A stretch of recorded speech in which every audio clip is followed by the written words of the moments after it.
Good evening, and welcome to the LaSalle Public Library's virtual programming. Tonight, we welcome author Gary Moore and a personal look at his popular and successful book, Playing with the Enemy, a story of his father's life. I know many of you have read the book already, and for those of you who are new to it, do read it. It is available in print, audio, and ebook. Just a reminder, this program will be recorded and will be posted on the library website for future viewing. Also, please post your questions for Gary in the chat box that will become available when we share that screen. And now, let me welcome Gary Moore.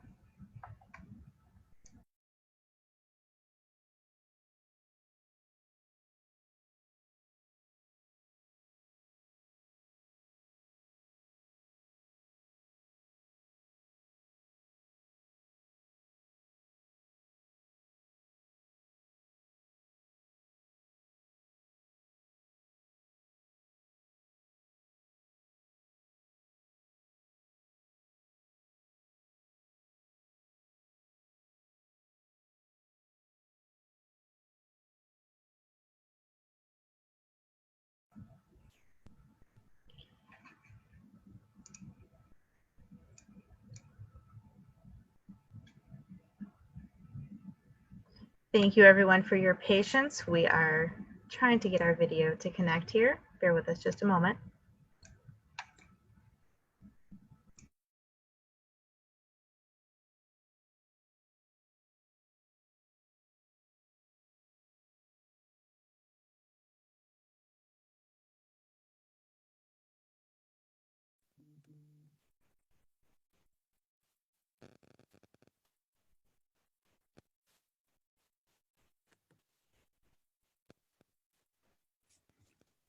Okay, let me go to settings and switch cameras. I've got two cameras here. Okay, thanks, Gary. Take your time. Yeah.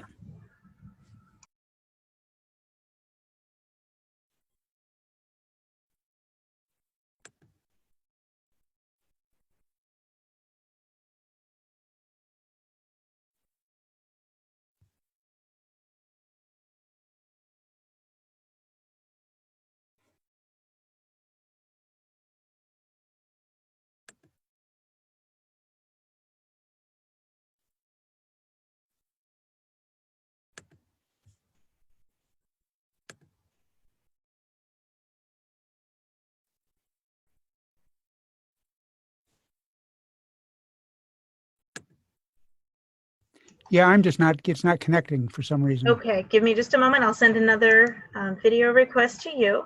Okay. We actually had a few folks sign up for our program just a few minutes before we began, so this actually gives everyone just a little bit more time to log in and get settled in here. Good. Okay, so you should receive a request that says ask to start video. Yep, I keep getting it and I keep clicking on it.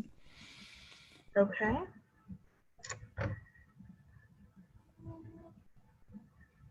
And is it just disappearing?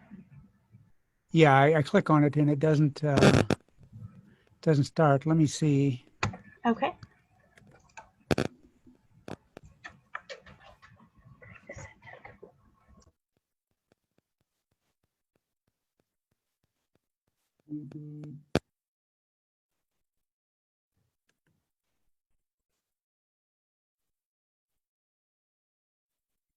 Okay, the camera's working because I can see myself.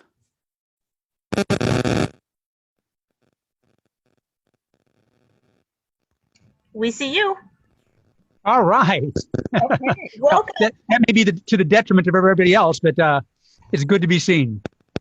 Wonderful. Well, thank you. We will turn it over to you now and let you continue. All right, thank you. You know, I'm delighted to be here tonight. I'm been looking forward to this. Been very excited about it.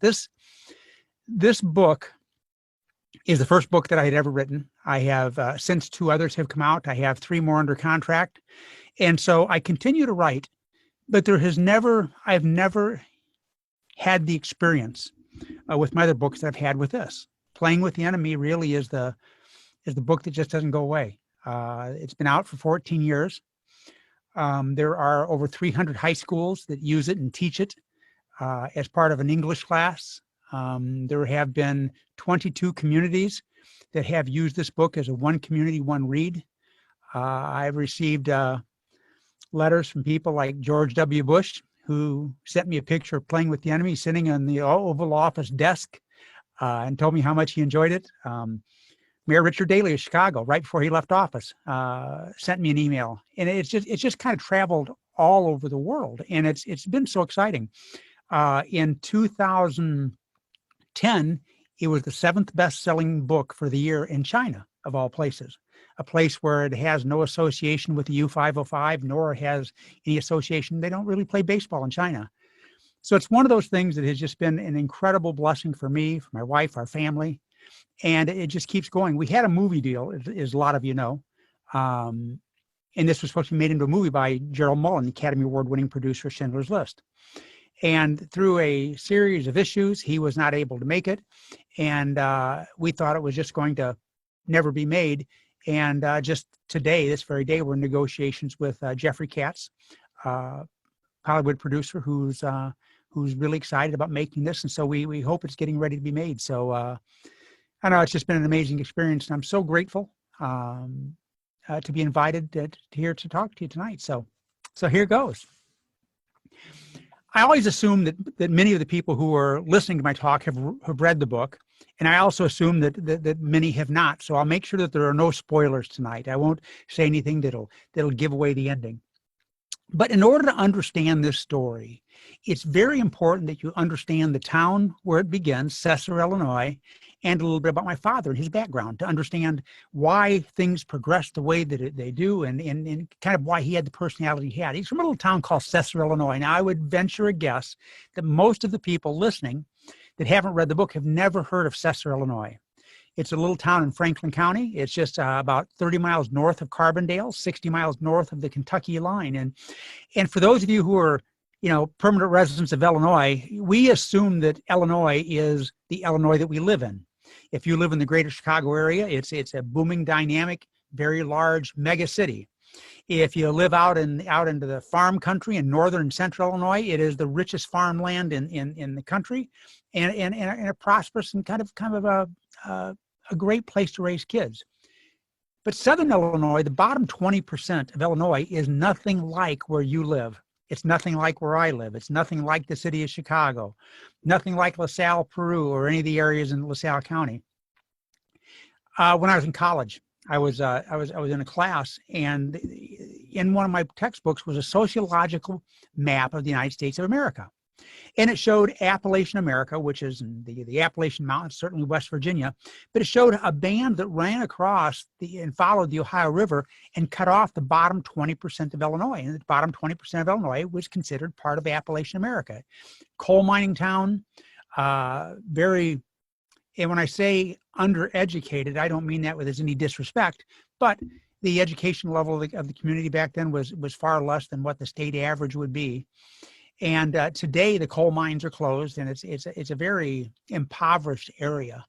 But it's the kind of area when you drive into town, you'll see a beautiful home that is maybe 20 years old, and it's parked next to a trailer that has a truck sitting next to it that serves as the bedroom. Then there'll be an empty lot. There'll be some deserted cars. Then there'll be another beautiful home. So it's a different type of community, but a wonderful, loving, caring, exciting community to grow up in. Sesser, Illinois, it may surprise you, was one of the first planned communities in Illinois. In the late 1800s, early 1900s, they discovered coal in southern Illinois. And a British company, the Old Ben Coal Company, bought the mineral rights from the state and started what they were going to thought was going to be a mine. But then they realized nobody lived there. There were really no towns in southern Illinois at the time, unless they were near the river, because it was not land that was suitable for farming. And so it just was not, people didn't move there. So they started advertising. They advertised all over Europe, England, Ireland, some of the Slavic countries, looking for people who coal mine, and they would come. And they built a community that would house about 1,500 people with a downtown, just really a beautiful downtown with its own opera house. And they built this in expectations that people would move there. Well, they built it, and kind of like Field of Dreams, if you build it, they will come. And people flocked from all over the world to get a job mining coal in Sesser, Illinois. And it was very prosperous, and the mines were running in 3 shifts, and just a beautiful downtown and a great community. Until about 10 years after the mines became very active, people in the city of Chicago were dropping dead, a respiratory illness, and they didn't know what it was. They would, young, old, people were just dying and becoming sick, until a doctor figured out they were dying from sulfur poisoning. And the sulfur was coming from the coal that was being burnt in Chicago, which was coming exclusively from Franklin County or Sesser, Illinois. So the state of Illinois immediately banned the use of Illinois coal from Southern Illinois in the state. And so all of a sudden, these miners are out of work. Well, this town went from about 1,500 people to about 500 people almost overnight. Place was just kind of deserted. People lost their jobs, and everyone who had transportation and means left. But the undereducated, the people who didn't have the means to leave, stayed. And so I want to introduce you to my great-grandparents, John and Allie Moore. John Moore was very proud of the fact that he had finished the 1st grade and didn't go any farther. Allie Moore, my grandmother, who was one of the wisest people I've ever met in my life, would tell you that she didn't go to school ever, but she didn't need to. She was a woman, and everything that she needed to know about being a woman, she could learn from her mother. 2 wonderful people. They had 7 kids. They raised their family in a little 3-bedroom home, and just really gave them a wonderful, but a very poor life, meager existence. Well, there were 2 boys, 5 girls. The oldest boy, Ward, was very, very serious, very studious, wanted to accomplish something in his life. The second child, his name was Gene. Gene was, of course, my father, the subject of the story. Gene wasn't serious about anything except baseball. He loved baseball. He lived, breathed baseball. That's all he ever thought about. And he was an outstanding baseball player. As it was in the time in the late 30s, early 1940s, every small town in the Midwest had a baseball team. And they called it semi-pro. The players would get 50 cents a game or something for playing, and they'd play their semi-pro teams. Well, the Sesser, Illinois had their Egyptians. And the sun rose and set on the Egyptians. The people in town loved them. They supported them. And the average age of the Egyptians in 1941 was 27 years old. These were people, young men who were coming up and hoping someday to have a major league career, and those who had already been there and tried it didn't make it, and they were coming down. Average age is 27, but they had one player who was pulling the age down, and he was 15 years old. He was the catcher, and he was the captain of the team. Again, Gene Moore. The year before, at a 14-year-old, St. Louis Post, at the time, of course, now it's called the Post-Dispatch. Time it was just the St. Louis Post, ran an article. And it was called "The Country Boy Who Hit the Ball a Country Mile." And it was about a 14-year-old who won the game for the league championship in Litchfield, Illinois. It said that the reporter had marked off the home run to hit at 14 years old, and it was almost 400 feet. So somebody cut that newspaper article out of the Post and sent it to some major league teams. And all of a sudden, in 1941, a guy named Frank Boudreau, he was a chief scout for the Midwest for the Brooklyn Dodgers, showed up in Sesser, Illinois, to take a look at this kid and see what he could do. Well, Frank showed up at the lumberyard, is what they call the baseball field. And they called it that because the lumberyard had donated a little bit of land for them to play. And it was really more suitable for probably grazing cattle than it was for playing baseball, but it was their home field. Well, Frank showed up in the middle of a game, and he knew that he was there to see a catcher, but didn't know much about him. So he stood behind the backstop, and in his scouting report, he said at the first glance, he says, "I feel like I'm looking at a major league catcher." But later on in the game, a pop foul. Gene ran back to the back of the fence where Frank was, flipped off his mask, and Frank realized, he was a young teenager and wasn't even shaving yet. So after watching the game, rather than talk to Gene, he went back to Benton, Illinois, the capital seat, and he sent a telegram to Ebbets Field, and he said, "Hey, this prospect is everything that you said that he is, but he's only 15 years old. What should I do?" Telegram came back pretty quickly. He said, "Sign him, but tell his parents." So the child labor laws were a little different back then, I guess. So The next day, Frank came back again, watched the game, was incredibly impressed with Gene's skills, talked to him about playing baseball, and said he needed to talk to his parents. So he went back to the Moore home, which is the corner of Matthew and Mulberry in Sesser, Illinois. Now it's just an empty lot, but you can still see the imprint of the foundation of the home. And he talked to John Moore. Now I want to remind you about the education level that I mentioned about John and Allie Moore. Well, Frank started talking to John about playing baseball, and John said, no, Gene isn't going to play baseball. Gene is going to, he dropped out of school in the 8th grade so he could help on the farm, and that's what he's going to do.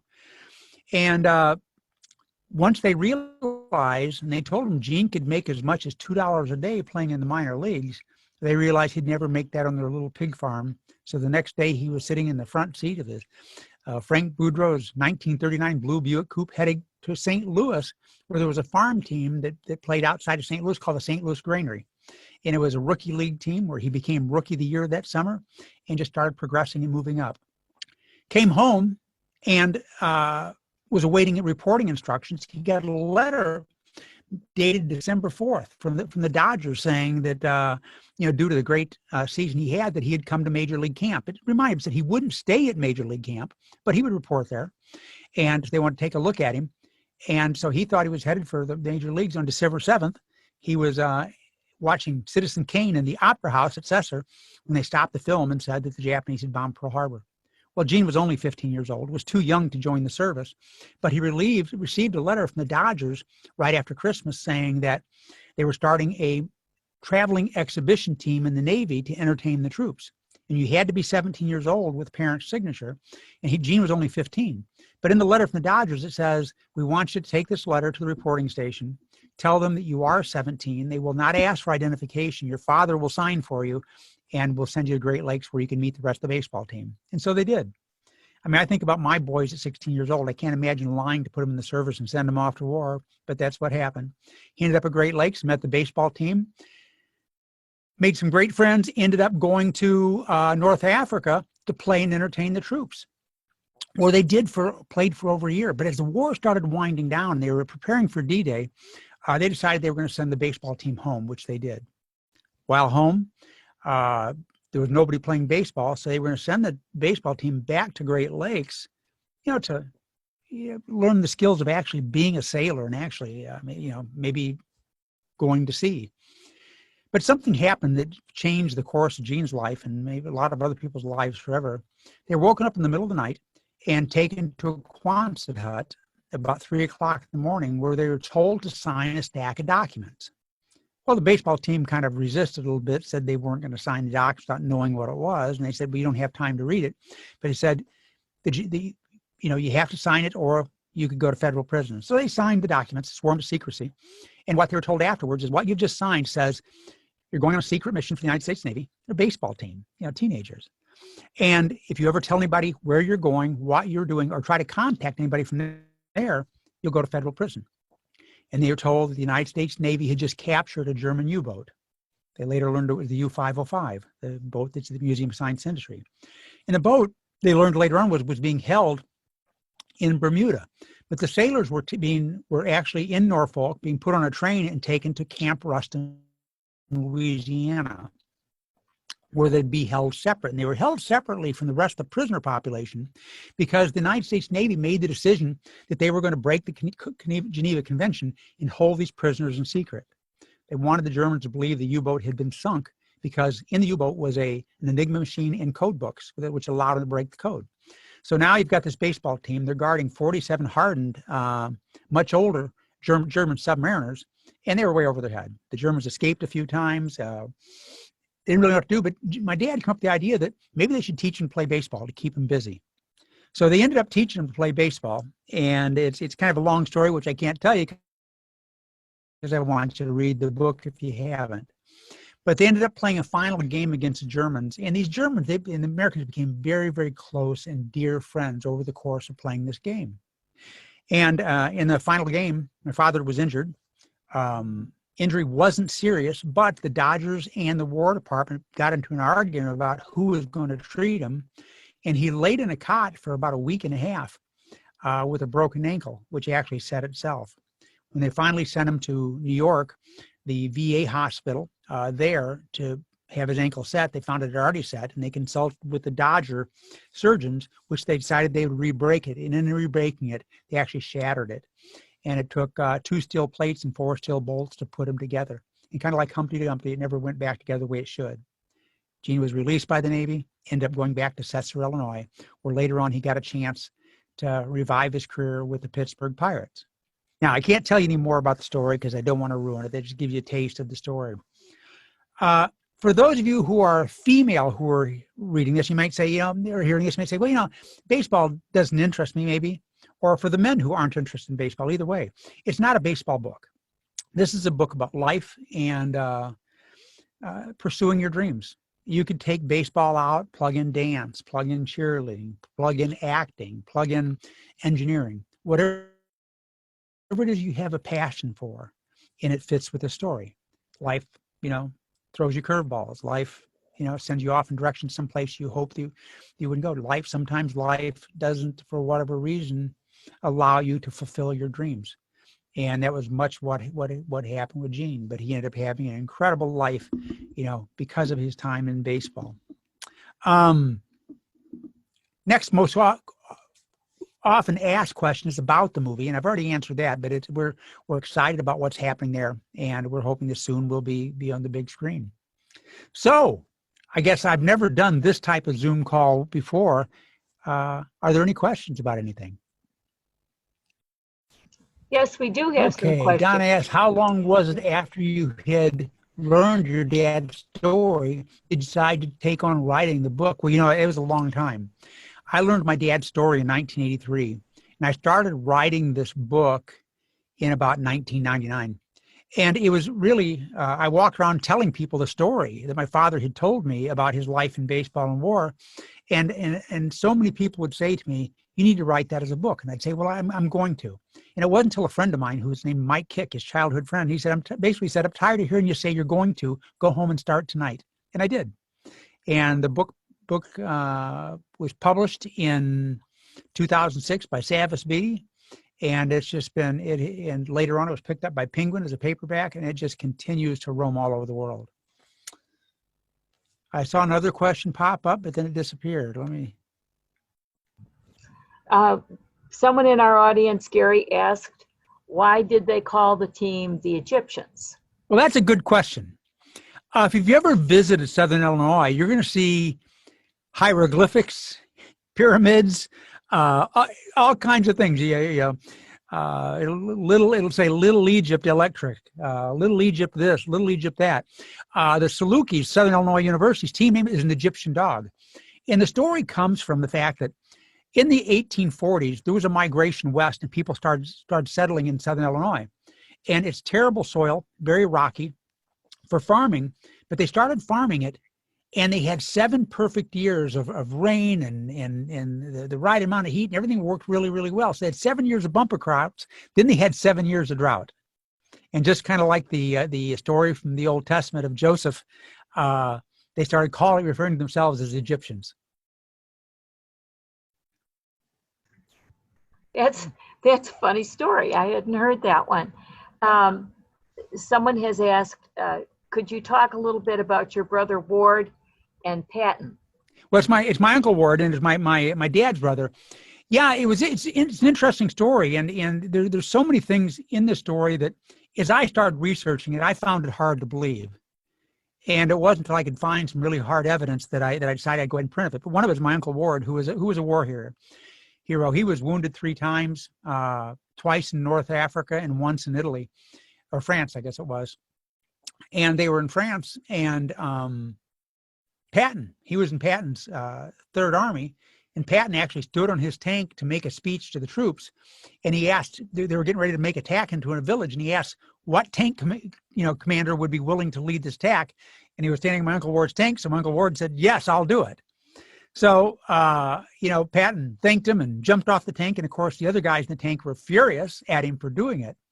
But he pulled into this little, and the name slips me, this little village in France. And there was another tank company coming in from the other side, and they were going to meet in the middle. Well, they really received heavy German resistance. And when they got to the middle of town, Ward's tank, there was a tank that a building had collapsed on, and it was under heavy fire. Ward jumped out of his tanks, cleared the stones off the opening to the tank, and he opened it up to let the other guys out. And when he opened it up, he heard a voice from inside say, "Ward Moore, what in the hell are you doing here?" And it was a guy named John Brown from a little town in Sesser, who, a little town like that, and these guys met in this battle. He pulled John Brown out. Ward was shot again and got him to safety. And when I was a little kid, I used to go to Southern Illinois, to Sesser, to visit my grandparents, and I always go to this gas station. John Brown owned it. And as a little kid, I'd walk in there, and he'd always give me a piece of candy, and he'd say, "Ward Moore's your uncle, isn't he?" And I'd say, "Yes." And he'd said same thing for years. He said, "God brought Ward Moore 3,000 miles to save my life," and he did. A remarkable coincidence, isn't it? It is. It is. One of our guests is asking if your dad is still alive. And I have another question that was called into us. Mm-hmm. Why do you think that your father didn't share the baseball story with you much earlier in his life? Well, yeah. First of all, my father is not alive. He died March 13th, 1983, at 57 years old of a heart attack. He'd had a heart attack a few weeks before, and he had gone on the 12th to what used to be called Presbyterian St. Luke Hospital, which is now Rush. And he'd passed the stress test, and everything was fine. And so afterwards, we went to George Diamond Steakhouse, just he and I. They have a steak to celebrate. I guess might as well. If the arteries aren't clogged, we might as well start clogging them to celebrate the fact that he was deemed in good health.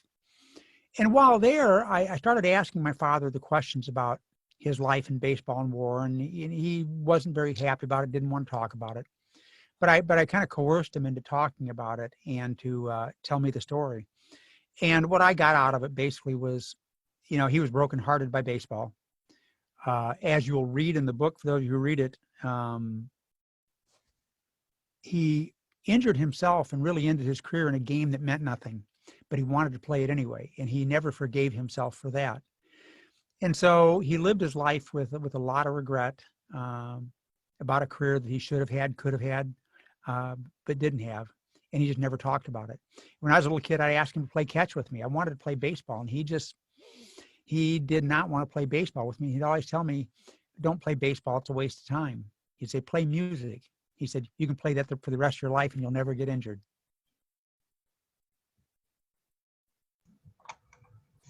All right, we have several more questions here. I need to catch up with them.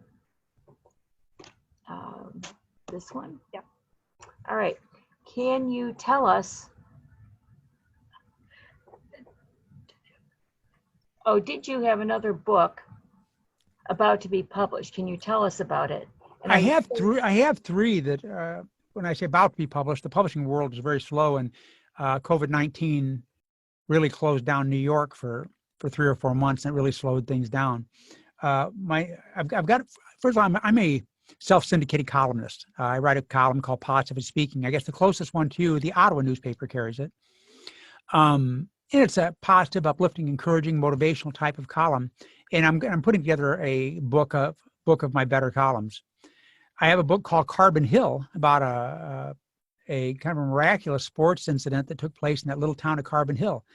I believe it's in Grundy County, just south of you in LaSalle.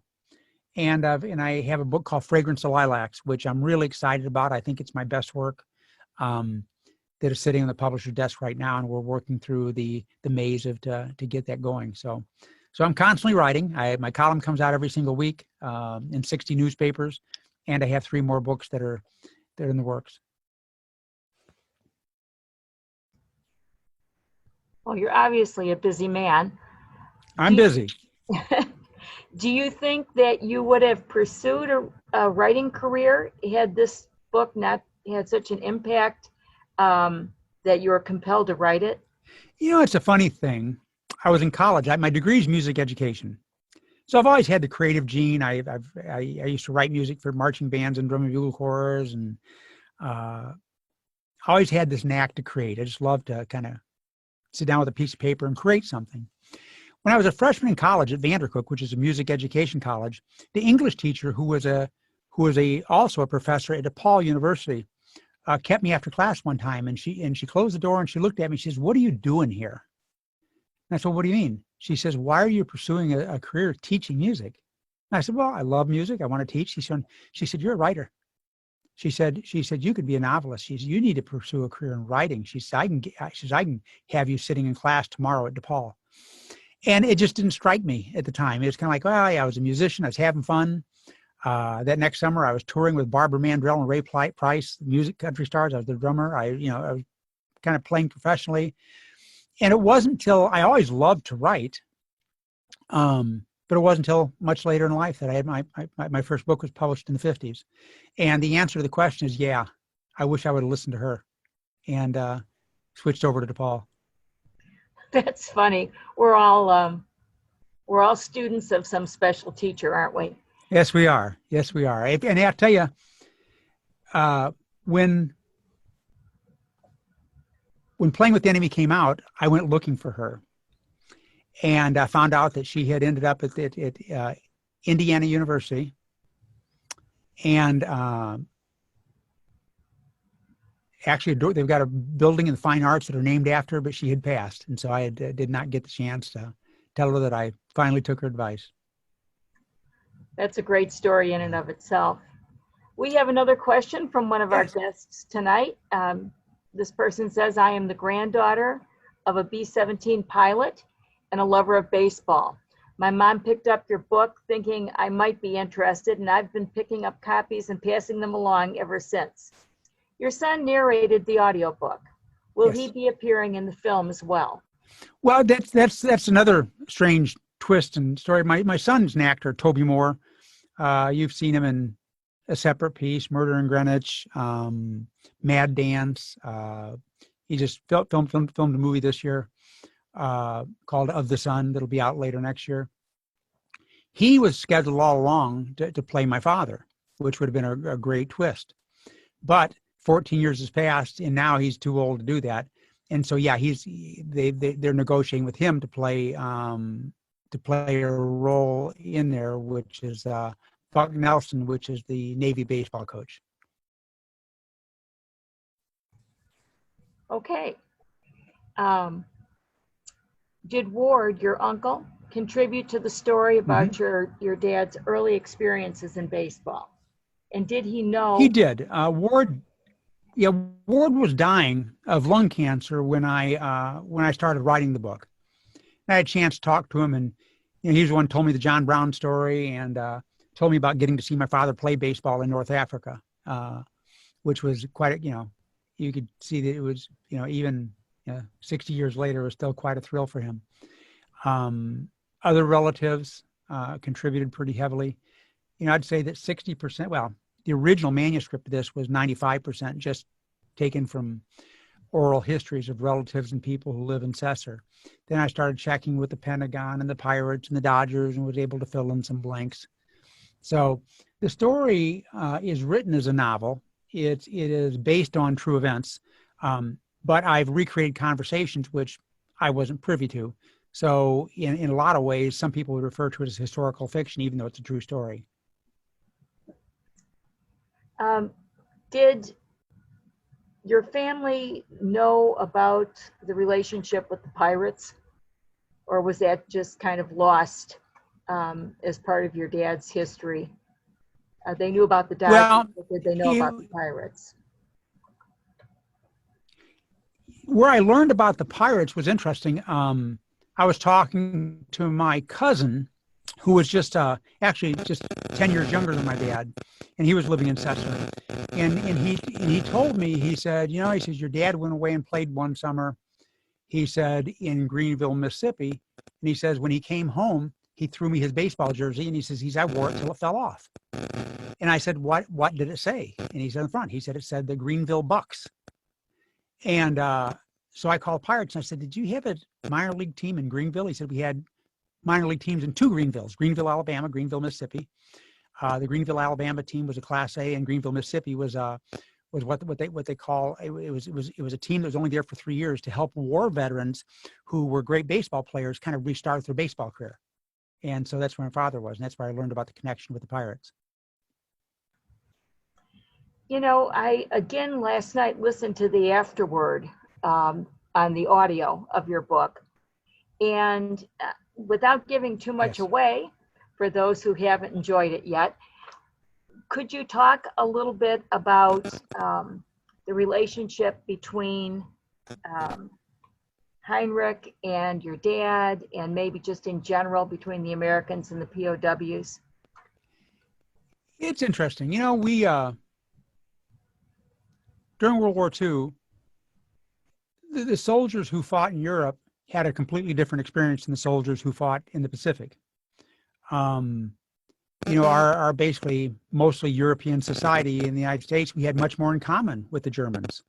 We looked alike. We, you know, a lot of the soldiers had German ancestors and last names, where very few of the soldiers had any relationship with the Japanese. And so it was easier for them to develop a friendship, camaraderie with the Germans than it was with Japanese prisoners, of course. And I'm one of the people.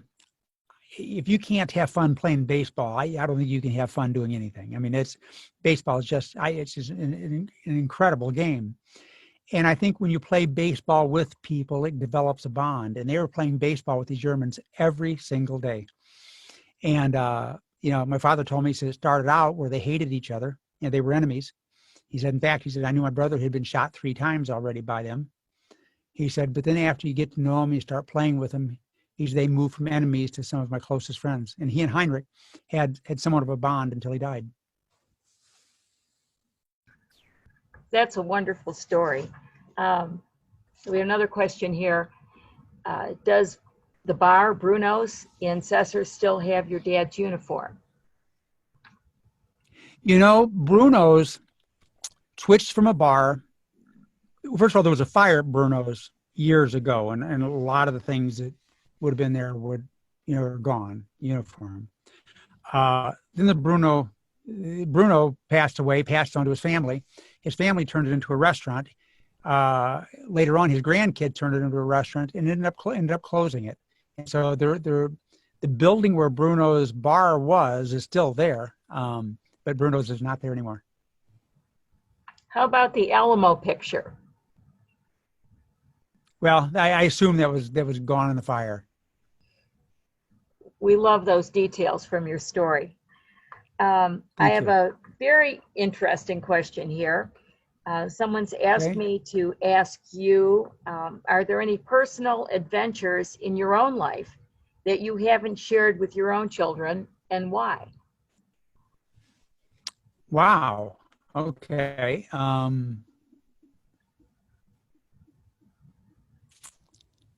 No, I don't think so. I have led a much different life than my father. I feel very blessed. I've been able to pursue my dreams and really realize all of them. I'm a very optimistic, positive person. My father raised me believing I could be anything, do anything, have anything. All I had to do was be willing to work for it.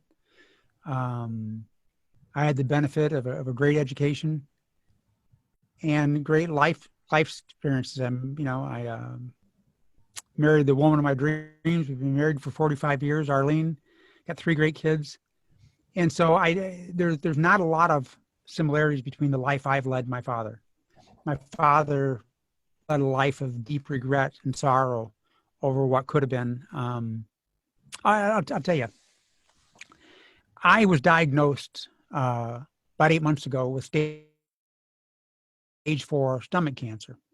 And I've been going through a series of treatments, and of course, forgive my chemo hair, it's starting to grow back. But, when all of a sudden you're facing a doctor, the first doctor told me I had 9 to 12 months to live.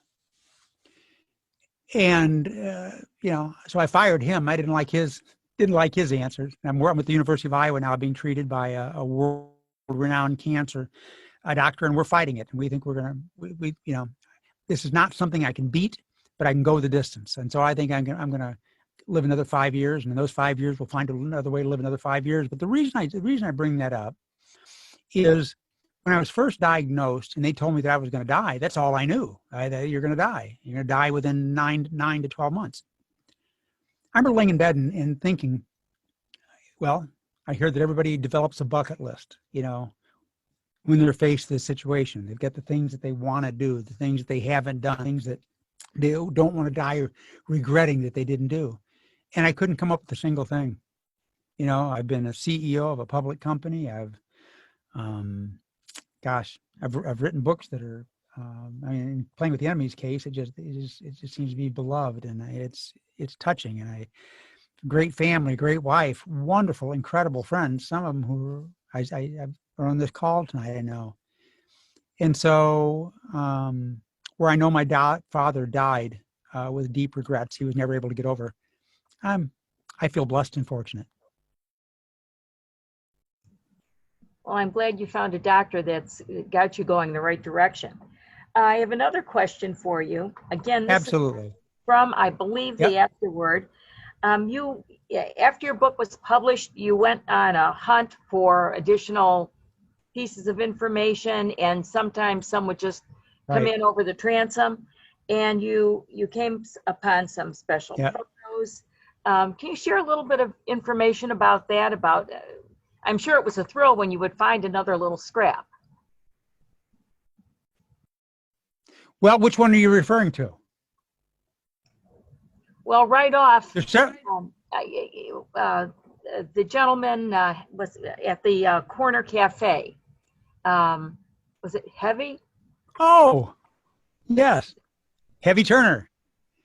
Yeah, the corner cafe in Sesser plays a very pivotal role in the story where something happened that was changed the course of my father's life. And it was owned by a guy named Heavy Turner. And Heavy was, about 4'8" and probably at least 350 pounds. He and his wife were the two most charming people you'd ever meet. I'd go in there and they'd always hug me and they'd give me a piece of pie because I was Gene Moore's son. And when I wrote the book, I in the hardcover there was no picture of Heavy, and I was speaking in Heron, Illinois, for a book club at their civic center. And afterwards, a woman walked up to me, and I felt like I was seeing somebody from the past, a very short, squat woman, but younger. And she walked up and she said, "I'm Heavy Turner's daughter." And she wouldn't have had told me, I knew it. And she gave me a picture, and she said, in the book you talk about him, but says now you can actually put this. And so we put the picture of having his wife in the paperback, which I was thrilled about to be able to do. I'm not a baseball expert. Could you tell us a little bit about what happened after Ray Law went to the Pirates? Well, first of all, I should tell you, and I mentioned in the book, in the foreword, that some of the names have been changed. When my father told me the story, I couldn't remember the name of the ball player that he was friends with that threw the forkball. Well, there were several ball players coming up who threw forkballs at that time, and so we started searching through the archives, and we found two people that my father was in the Navy with, and two people he played in Greenville with. They were both pitchers, and we didn't know which one it was, and they were both dead, and we tried pursuing the information. So my publisher, who's also a lawyer, he said, "We're not going to guess on this one." He said, we're going to make up a name. And so I don't know the exact true identity of Ray Laws. I keep thinking somebody, a relative, is going to pop up and say, "Hey, I'm not Ray Law's son, but I'm so-and-so's son, who I think you're talking about in the book." But that hasn't happened yet. Well, I can't wait until it does. I'm sure you're right. Yeah, I can't either. And the movie might do that.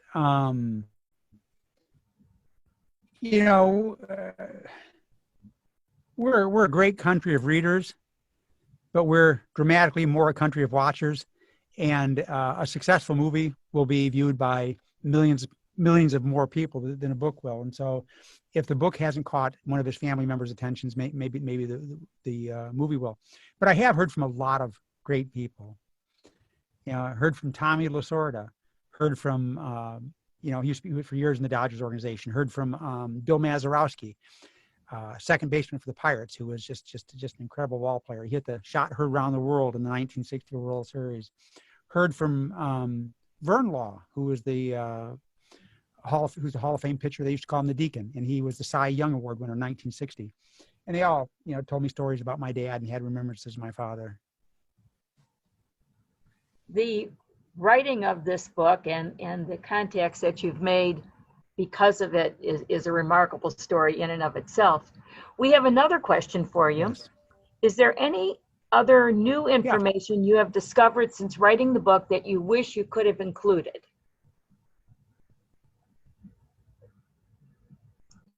No.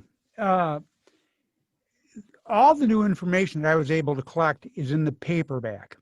So the hardcover is the same story, but it doesn't have as much additional information or new factual information as the paperback does.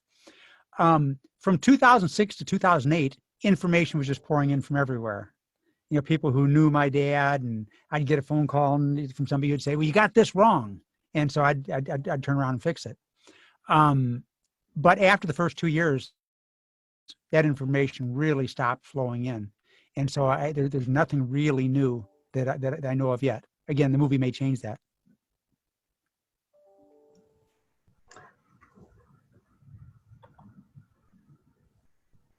I'm fussing with a control here. Okay. I had another question for you, again, in the afterword, Sure. which I found remarkable because I didn't have that the first time I read the book. And you talked about how there were records from the base in Louisiana that connected kind of German POWs who said they worked in timber and then the lumber yard. Yeah. Can you talk a little bit about that? I thought that was just a charming detail. Well, it was funny, and his name slips. The previous curator of the U-505 Museum, I spent a lot of time with him talking about details of the camp and so on and so forth. And he read my manuscript, and he said, it's a strange thing. He said, one of the German accounts of what they were doing while in Louisiana at the camp is they said they worked at the lumberyard. Well, the lumberyard is what my dad called a baseball field. And so he looked at me and smiled. He says, I think that was code. I think he was making a joke out of that and saying they worked at the lumberyard and when he actually was playing baseball. Well, you've given me an opportunity to remind our audience that next week we will be having Dr. Vula Sandarkis to talk to us about the restoration of the U-505 at the Museum of Science and Industry. So people who are interested in your father's story will probably also be interested in that story. Well, I'll tune in for that. Can I tell you a funny story about that submarine? My grandsons, Caleb and Noah, they're baseball fanatics. Noah's 11, Caleb's 9. Or no, I'm sorry, Caleb's 11, Noah's 9. 2 years ago, when they're from California, they live in California. 2 years ago, they're home. They wanted to go see the U-505, and they were all excited. They were planning on giving the tour. They knew all about it, and they would. I told them, I said, please be respectful. Don't say anything until the tour is over. So we went through the tour of the sub, which is just incredible. It's presented so amazingly well. And I could tell they wanted to say something. The tour guide took us through. At the very end, the tour guide said, and the prisoners were housed in Louisiana where the United States Navy baseball team taught them to play baseball. And my grandson, who was 9 at the time, practically leaped out of his skin, grabbed the girl's arm and pulled her and said, "That's my grandfather." Well, it's actually his great-grandfather because I'm his grandfather, but he was so excited that they actually recognized, what happened. Because for years, when I started writing this book, the Museum of Science and Industry had no clue what happened to the sailors. I mean, they knew that they ended up in Camp Ruston, but that was it. They didn't know what they were sent back or what the history of it was, because their history focused on the boat. And so we were able to kind of inform the museum quite a bit about what happened to the sailors, during the, after they were captured. And I think we will wrap up with this one last question someone's posted. Can you talk about how the book has impacted readers' lives? I know you started Oh, at the beginning with some of that, but maybe a few stories that you know of Sure. that were particularly significant. There have been at least 10 families of veterans from World War II that have contacted me through the years and said that Playing with the Enemy, the book, was buried with their grandfather or father or husband or whatever, that they requested that. And it's just not, when one came in, two came in, but there's been over 10. And a woman in Milwaukee one time, she called me and she's crying and she said, had I read your book before my father died, I might not have had the angry bonfire in the backyard of all of his belongings. She says, I just did not understand what would be, how this war could impact him. She says, after reading your book, says, I understand how, and hearing other accounts, I understand how tortured some of these veterans are and were. And that's true. We still probably do a terrible job in the aftermath of war, taking care of our veterans. The high suicide rate, of course, verifies that. But in World War II, you could be punished for admitting that you had what we call PTSD now, but back then they called it shell shock. And it was just not something that you would admit to. And so these veterans came back seeing the horrific impacts of war, and they just had to suck it up, bury it deep inside, and live their lives and not talk about it. And I grew up in a neighborhood full of veterans.